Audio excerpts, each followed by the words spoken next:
ہمارا دین اسلام محبت کا درس دیتا ہے. کیا ہے؟ محبت کا درس دیتا ہے، انسانیت کا درس دیتا ہے، لوگوں سے پیار الفت کا درس دیتا ہے. اور اگر کوئی لاچار غریب ہے تو اس سے خدمت کا بھی درس دیتا ہے کہ ان لوگوں کی ہر طریقے سے خدمت کی جائے، اور چاہے وہ کھانے کے اعتبار سے ہی کیوں نہ ہو.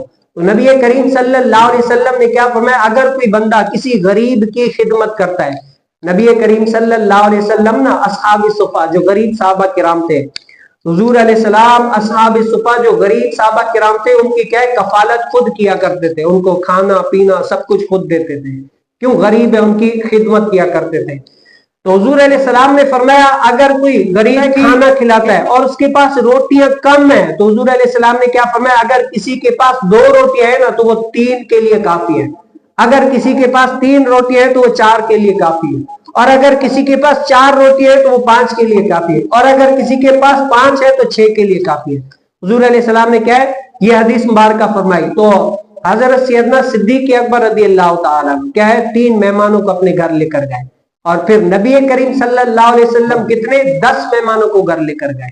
تو حضرت سیدنا صدیق اکبر نے اپنے بیٹے عبد الرحمن کو حکم ارشاد فرمایا کہ اے عبد الرحمن، ان مہمانوں کے کیا ہے؟ اچھی طریقے سے خیال رکھنا، ان کو کھانا کھلانا پلانا سب کچھ اچھے طریقے سے خیال رکھنا، اور میں اپنے آقا کریم صلی اللہ علیہ وسلم کی صحبت میں جاتا ہوں. اور صدیق اکبر کی یہ خواہش ہوتی تھی سب سے زیادہ وقت جو ہے نا حضور علیہ السلام کی صحبت میں گزارا کرتے تھے. اب بیٹا کیا ہے؟ مہمان نوازی کرنے میں مصروف ہو گیا. جیسے آپ بھی جاتے، مہمان آتا ہے کھانا لانے میں، کوئی کیا چیز لانے میں مصروف ہو جائے، اسی طریقے سے عبد الرحمن ہو گئے. تو حضور علیہ السلام کی صحبت میں وہ صدیق اکبر چلے گئے. وہاں پر حضور علیہ السلام کی صحبت میں دن کا کھانا کھا لیا، شام کا بھی کھانا کھا لیا.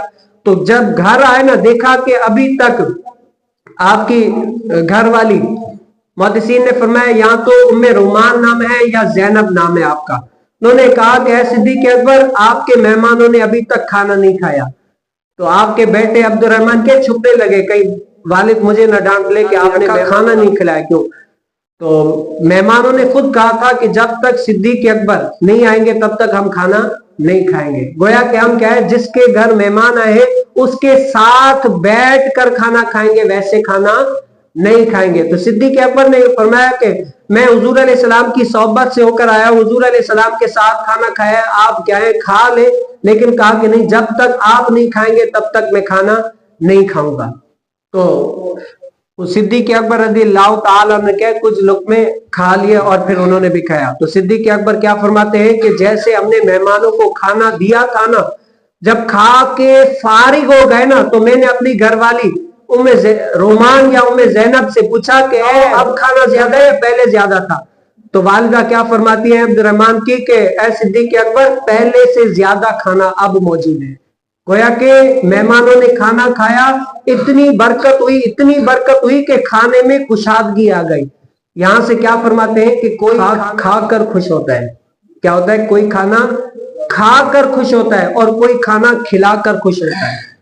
تو یہ کیا ہے؟ یہ نبی کریم صلی اللہ علیہ وسلم کی سنت مبارکہ ہے کہ کسی غریب کو کھانا کھلا دینا یہ سب سے بڑی نیکی ہے. اور حضور علیہ السلام اصحاب صفا کی خود کفالت کیا کرتے تھے، دن رات ان کا کھانا پینا سب کچھ نبی کریم صلی اللہ علیہ وسلم کے اوپر